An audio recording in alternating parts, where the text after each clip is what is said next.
Get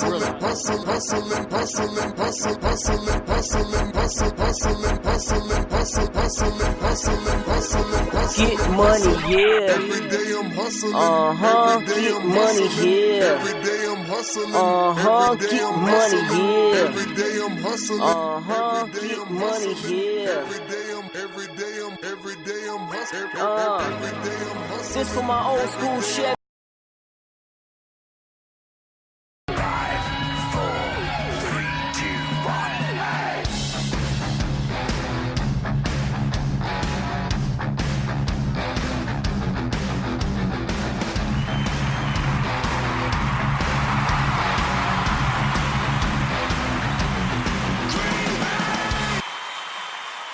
And welcome everybody to another live edition of First and Goal with me, the founder and producer, Jay in the UP, and your host with the most, Mr. Dave.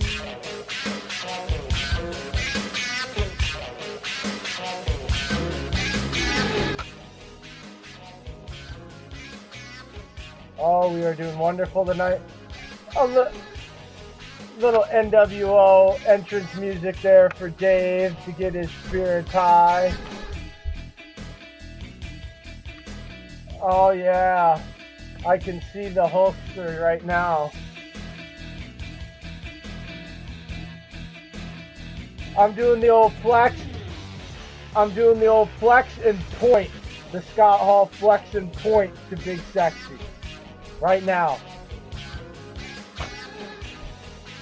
Hey, yo. Alright, guys. That's enough fun for one night. Okay. Alright, here we go. Too much fun. Dave is back from his sabbatical.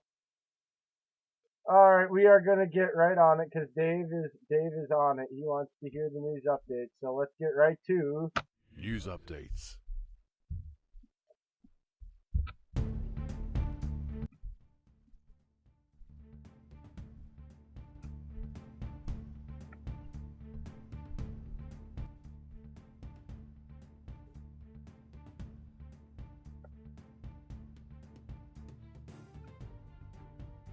Alien!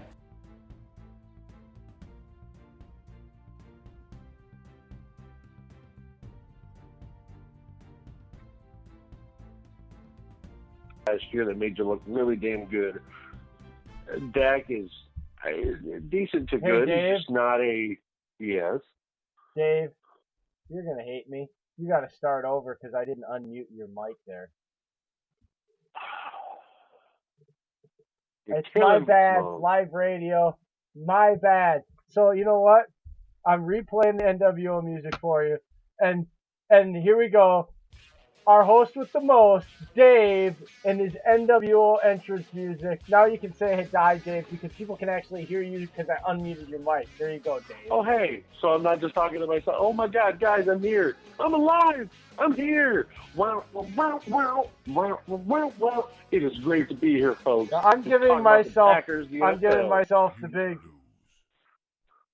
I lose for that one. That's terrible on my part. All right, now we're going to actually get to the news updates because you can hear freaking Dave say them. So here you go. Once again, people, for the correct time, 4 minutes into the show, news updates. News updates. News updates. We're going to start out with this. Dak Prescott and his representatives are talking about a contract of $34 million per year. I say, what? $34 million a year over Rodgers, over Russell, over Brady, over Luck. What in the world? No, seriously, what world is he from? Because he is literally trying to get more money than Super Bowl winning QBs, than MVPs. He's being carried by an offensive line, a Pro Bowl freaking running back, a Pro Bowl caliber wide receiver. In a defense that has stepped up big time last year.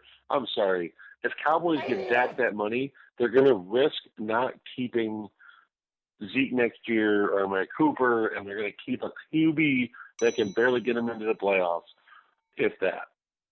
Moving on, Jalen Ramsey asked for an extension. Jaguars won't give him one. I'm kind of shocked by that because Ramsey has been solid for the Jaguars in any season he was out there, and it kind of shocks me a lot that they won't give him the money. I mean, they give Nick Foles money, who's an outsider, but not a guy that's been there since he was drafted and done the work.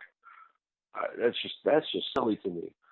And then the big one, the big news update to me. Kirk Cousins calls himself a 500 QB. Vikings fans, I don't care what social media platform you're on. I don't care what you have to say. Nothing will give you a leg to stand on because your own quarterback basically said the Vikings overpaid him with a giant briefcase full of money, 100% guaranteed. Have fun being a 500 team led by your 500 QB. I'm just shocked, Jay, at the fact that I got to read a quarterback of a rival team call himself a 500 QB.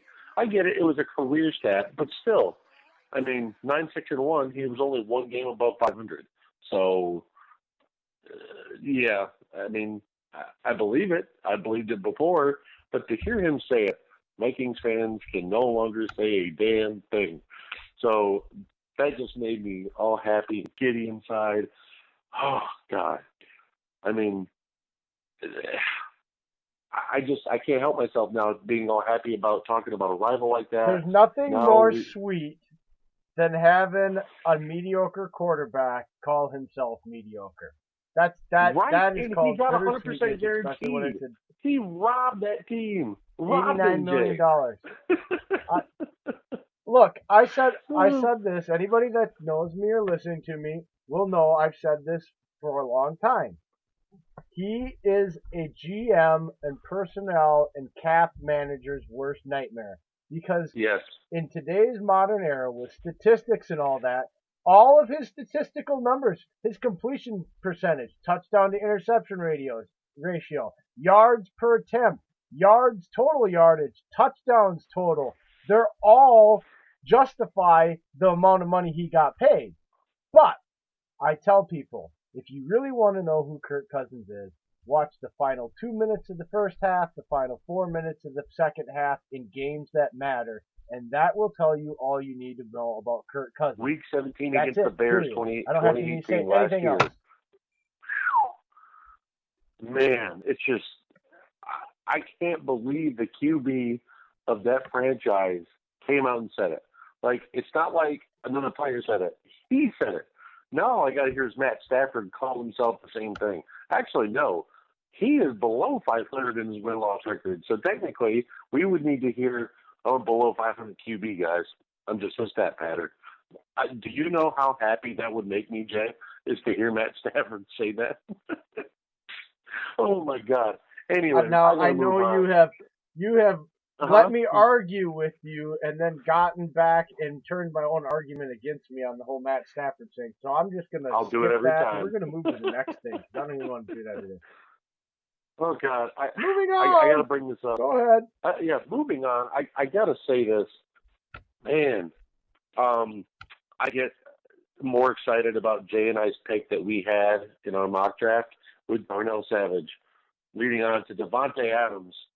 Quote, unquote, we got a steal. For him to come out and say that about the rookie, especially the rookie safety, I was reading a couple things where they were going one another on some deep balls in the 11-on-11s, and Savage was giving Adams a run for his money. Like, he was coming out knocking the balls that were in Adams' hands and waiting to the right moment. And I'm like, ooh, whew. It sounds like we got our anchor back there. That is our anchor, and we got our guy. And it gets better and better every day of the OTAs, Jay.